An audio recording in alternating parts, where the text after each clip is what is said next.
So I like to use a lot of this pureed garlic in my recipes when I'm cooking, and a few people have asked, how do I make my pureed garlic? So guys, I want to show you how I do this. I start with my little blending cup.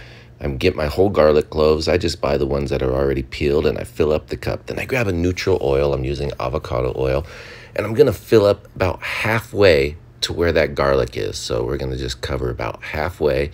You look there, I'm at the halfway point. I don't want to cover that garlic all the way. It'll be too oily. Go ahead and put it on your mixer and just get this pureed. If you find that it's hard to puree, add just a little bit more oil. But if you give it just a second and shake it around a few times, this should come out really smooth. So let it go. It might take 30 seconds. Let it get nice and smooth. That's it. It's super simple. Grab yourself a container. I'm going to just put this in there. Guys, this will hold in the fridge up to a week. I put on my label. It's got a date. Throw on the lid. That's it, guys. Pureed garlic, ready to go. What a treat. Cheers, everyone.